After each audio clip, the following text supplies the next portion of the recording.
بہت اچھا سوال. کہ زکوٰۃ نظام مملکت کو چلانے کے لیے ایک میں سمجھتا ہوں، اس سے آپ نے روشنی ڈالنی، میرے پوائنٹ آف ویو سے حج، عمرہ، نماز، ان فرائض سے میرا خیال ہے کہ زکوٰۃ سب سے بڑا فرض ہے کہ جس سے پورا آپ کا معاشرہ یا پورا آپ کا ملک جو ہے وہ چلنا چاہیے. کہ ہمارا اگر زکوٰۃ اور عشر کے یہ ایک نظام اگر ہم ماشاءاللہ.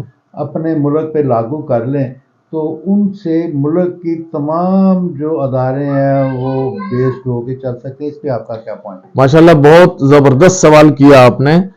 دوسرے نمبر پہ زکوٰۃ فرض ہوئی ہے جی. ارکان اسلام میں پہلی نماز، دوسرے نمبر پہ زکوٰۃ فرض ہوئی ہے. اور زکوٰۃ اگر آپ غور کیا جائے، لوگ سمجھتے ہیں کہ ہم پہ بوجھ ہے. زکوٰۃ آپ کی کمائی کا 40واں حصہ ہے اور 39 آپ اپنے پاس رکھیں، کھائیں، موج کریں. اور پھر سال گزرے، پھر آپ صاحب نصاب ہوں، پھر آپ کے پاس 1 کروڑ کی گاڑی ہے تو آپ اس کو اگر استعمال کر رہے ہیں تو زکوٰۃ نہیں ہے. 10 کروڑ کا بنگلہ ہے، آپ اس میں رہائش رکھتے ہیں تو زکوٰۃ نہیں ہے. 39 اپنے پاس رکھیں، 1 اللہ کو دیں. اور حال ہمارا کیا ہے کہ ہم اس سے بھاگ رہے ہوتے ہیں. نبی اکرم صلی اللہ علیہ وسلم کے صحابہ کا یہ عالم تھا. حضرت عبد الرحمن بن عوف رضی اللہ عنہ کے بارے میں آتا ہے کہ وہ ایک وقت میں 1000 اونٹ کجاوے سمیت، رسیوں سمیت اللہ کی راہ میں دے دیا کرتے تھے. اور لوگ سمجھتے تھے کہ شاید کچھ نہیں رہا ہوگا، لیکن عبد الرحمن بن عوف رضی اللہ عنہ اس امت کے سب سے بڑے تاجر تھے. آج ہم بخیلی کی طرف زیادہ بڑھ رہے ہیں. مجھے ایک واقعہ یاد آیا. سالبہ بن ابی حاتب ایک منافق انسان تھا جو پہلی صف میں رسول اللہ صلی اللہ علیہ وسلم کے پیچھے نماز پڑھتے تھے. اس واقعے کو میں اس لیے کوٹ کر رہا ہوں کہ آج ہم زکوٰۃ سے بھاگ رہے ہیں. ہم اللہ کی راہ میں خرچ کرنے کو سمجھتے ہیں کہ شاید ہمارا دیوالیہ نہ نکل جائے، اور ہم سود کی طرف بڑھ رہے ہیں دن بدن، جو لعنت ہے. نبی اکرم صلی اللہ علیہ وسلم کے پاس وہ شخص آیا اور اس نے کہا کہ یا رسول اللہ صلی اللہ علیہ وسلم میرے لیے دعا کریں کہ میرے پاس مال آ جائے. تو اللہ کے نبی صلی اللہ علیہ وسلم نے فرمایا کہ اے سالبہ تو ہلاک ہو جائے، کیا تو اپنے نبی کی طرح نہیں بنتا کہ ایک دن کھائے اللہ کا شکر ادا کرے اور ایک دن روزہ رکھے؟ اور مجھے اللہ نے یہ بتا دیا ہے کہ اے محمد صلی اللہ علیہ وسلم میں احد پہاڑ کو سونے کا بنا دوں، لیکن میں چاہتا ہوں کہ میں امت کے غرباء کے ساتھ اٹھوں. لیکن سالبہ بن ابی حاتب کو نشہ چڑھ گیا تھا دولت کا. اس نے 2 4 5 8 دفعہ جب بار بار درخواست کی تو اللہ کے نبی صلی اللہ علیہ وسلم نے دعا مانگی اور اس کی بھیڑ بکریوں میں اضافہ ہوتا چلا گیا. 2 بکریاں، 10 بکریاں، 100 بکری، 400 بکری. وہ روز 5 وقت حضور کے پیچھے نماز پڑھتا تھا. جیسے ہی اس کی بکریاں بڑھی، اس نے فجر اور ظہر کی نماز چھوڑ دی حضور کے پیچھے. تھوڑا اور بڑی، اس نے بکریوں کے باڑے کو ذرا دور کر دیا. اس نے جمعے کی نماز بھی رسول اللہ کے پیچھے پڑھنا چھوڑ دی. جب سال گزر گیا تو اللہ کے نبی صلی اللہ علیہ وسلم نے فرمایا کہ سالبہ سے میں نے کہا تھا زکوٰۃ دینا، اور اس نے اس شرط پہ کہا تھا اللہ کے رسول میرے لیے دعا کریں، میں زکوٰۃ بھی دوں گا. آپ کو اگر ڈر ہے کہ میں بخیل بنوں گا، میں بخیلی نہیں کروں گا. سال گزرا، اللہ کے نبی صلی اللہ علیہ وسلم نے 2 صحابہ کو ساتھ لیا اور ان کو کہا کہ جائیں، یہ ایک رکا لے کر جائیں، ایک میری طرف سے خط لے کر جائیں، باقیوں سے بھی زکوٰۃ لیں، سالبہ بن حاتب کو کہیں انہیں اپنا وعدہ یاد دلائیں.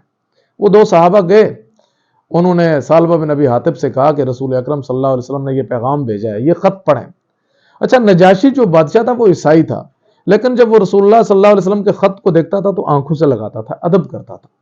اس بدبخت نے رسول اللہ کے خط مبارک کو لیا اور ایسے مٹھی میں اسے دبوچا اور ان کو کہا جائیں آپ آگے سے چکر لگا کے آئیں، دیتا ہوں. جیسے آج ہمارے پاس کوئی اللہ کی راہ میں مانگنے آتا ہے فقیر، ہم بھی کہتے ہیں جا مائی پہلے آگے چکر لا کے آ. جب وہ صحابہ گئے زکوٰۃ سمیٹ کے لے آئے تو سالبہ بن ابی حاتب کو کہا کہ بتائیں بھائی. سالبہ بن ابی حاتب نے نعوذ باللہ بہت گستاخانہ جملہ کہا. اس نے کہا کہ یہ بھی کافروں کی طرح ایک جزیہ ہمارے اوپر لگا دیا گیا ہے، جیسے کافروں سے ٹیکس ہوتا تھا ہم پہ بھی لگا دیا گیا. اور یہ کہہ کے اس نے وہ رسول اللہ کا خط ڈسٹ بین میں ڈال دیا. جب یہ 2 صحابہ واپس آئے تو کہا یا رسول اللہ صلی اللہ علیہ وسلم، اس ظالم نے آپ کے خط کو بے حرمتی کی اور زکوٰۃ نہیں دی، ساتھ کہا یہ تو جزیہ ہے، ٹیکس ہے. اللہ کے نبی صلی اللہ علیہ وسلم نے فرمایا کہ سالبہ ہلاک ہو گیا، اس کی بربادی کے دن شروع ہو گئے. سالبہ کو کوئی رشتہ دار تھا، وہ گیا، اس نے کہا کہ آیات اتر گئی ہیں، آیتیں اتری ہیں اور سالبہ ہلاک ہو جائے گا. اس نے اگلے سال کی بھی ایڈوانس زکات لی، وہ زکات بھی لی اور سر پہ رکھ کے رسول اللہ کے سامنے آیا۔ ادھر سے قرآن اتر چکا تھا، اللہ کے نبی صلی اللہ علیہ وسلم نے فرمایا سالبہ جو ڈر تھا وہی ہو گیا، اللہ تجھ سے ناراض ہو گیا اور مجھے حکم کر دیا کہ اب سالبہ سے زکات نہیں لینی۔ اگلے سال اللہ کے نبی صلی اللہ علیہ وسلم کا انتقال ہو جاتا ہے، حضرت ابوبکر رضی اللہ عنہ کا زمانہ آیا، 2 سال وہ پچھلے 2 سال کی زکات بھی لے کر آیا۔ حضرت ابوبکر نے فرمایا اللہ ناراض، رسول اللہ ناراض، میں کیوں لوں؟ چلا گیا واپس۔ اگلے سال 10 سال کے لیے حضرت عمر رضی اللہ عنہ کی حکومت آئی، وہ 10 سال چلتا رہا، حضرت عمر رضی اللہ عنہ نے اسے واپس کیا۔ حضرت عثمان کا زمانہ آیا، 12 سال حکومت تھی، 6 سال وہ اس دوران بھی چلتا رہا، اونٹوں پہ لاد کے لاتا رہا، اس کی زکات وصول نہیں کی گئی، یہ بدبخت ہو گیا اور مدینے کے بچوں کو یہ پکڑتا اور کہتا یہ زکات لو، تو مائیں اندر سے آواز دیتی تھی سالبہ سے دور بھاگو، اس کو حضور نے بددعا دی ہے، اس سے اللہ ناراض ہیں، اس کے قریب نہ جانا۔ تو چنانچہ روایات میں آتا ہے کہ سالبہ بن ابی حاتب دیواروں سے ٹکریں مارتا مارتا مر گیا، لیکن اس کی زکات کو قبول نہ کیا گیا۔ آج امت اللہ کی راہ میں خرچ کرنے سے ڈر رہی ہے۔ اسی طرح ایک اور بہت چھوٹا سا مختصر واقعہ کہ حضرت ربیع بن سلمان تابعی ہیں، انہوں نے کچھ دولت جمع کر کے رکھی تھی، میں حج کروں گا۔ جب یہ حج کے لیے نکلنے لگے، تیاری کرنے لگے، تو ایک عورت کو دیکھا وہ مردار کا گوشت کاٹ رہی تھی۔ کہا شرم نہیں آتی مردار کا گوشت کاٹ رہی ہو، کیا کر رہی ہو؟ اس نے کہا کہ میرا خامد طرطوس کے محاذ پہ عبداللہ بن مبارک کے ساتھ شہید ہو گیا، یہ میرے یتیم شہید کے بچے ہیں، کوئی ہے ہی نہیں پوچھنے والا۔ تو ربیع بن سلمان نے وہ جو دولت تھی نا جو حج کے لیے جمع کر کے رکھی تھی، کہا یہ لو ساری تمہاری ہو گئی، میری قسمت میں حج ہوا تو کروں گا۔ اللہ کی قدرت، 2 ماہ گزرے، لوگ حج سے واپس آئے، دیوانہ وار گئے، کسی کا ماتھا چوم رہے ہیں، کسی کا ہاتھ چوم رہے ہیں، بتاؤ رسول اللہ کا روزہ کیسا ہے، بیت اللہ کی بہاریں کیسی، ملتزم کیسا، زمزم کیسا۔ ہر شخص کہنے لگا ربیع بن سلمان کب سے جھوٹ بولنے لگ گئے ہو؟ ہم تو اپنے بچوں کو کہتے ہیں کہ سچے ہو جاؤ ربیع بن سلمان کی طرح، آپ جھوٹ بولتے ہو، ہم نے آپ کو دیکھا تو ہم سے پہلے ملتزم سے چمٹا ہوا تھا، بیت اللہ کا طواف کر رہا تھا، رسول اللہ کے روزے پہ درودوں کی ڈالیاں پڑھ رہا تھا، ابھی کثر نفسی کرتی ہو، کوئی مجھے حاجی صاحب نہ کہے، ہم سے پہلے تیز سواری پہ واپس بھی آ گئے۔ ربیع بن سلمان روتے روتے نڈال قدموں سے واپس آئے، لوگوں میں نے تو کبھی حج نہیں کیا، میں نے تو پیسے ادھر دے دیے اللہ کی راہ میں۔ جب کوئی نہ مانا تو نڈال قدموں سے آئے، بستر پہ آنکھ لگ گئی، رسول اللہ صلی اللہ علیہ وسلم کے خواب میں زیارت ہو گئی۔ فرمایا رسول اللہ لوگ مجھے جھوٹا کہتے ہیں، میں نے زندگی میں کبھی جھوٹ نہیں بولا، میں نے تو حج عمرہ نہیں کیا، پیسے تو شہید کی بیوہ کو دے دیے تھے، غریب کو دے دیے تھے۔ اللہ کے نبی صلی اللہ علیہ وسلم نے فرمایا اے ربیع بن سلمان یہ لوگ سچ کہتے ہیں، تو نے حج بھی کیا، تو نے عمرہ بھی کیا۔ یا رسول اللہ کیسے کیا؟ فرمایا تو نے خدمت خلق میں، شہید کی بیوہ، شہید کے بچوں کا خیال رکھنے میں اتنا بڑا ریکارڈ قائم کر لیا ہے، رب نے تیری شکل کا ایک فرشتہ پیدا کر لیا جو قیامت تک تیری طرف سے حج کرتا رہے گا۔ اگر آج ہماری امت، آج ہمارے لوگ اپنی زکوٰۃ صرف نکال لیں تو پاکستان اپنے قدموں پہ کھڑا ہو سکتا ہے۔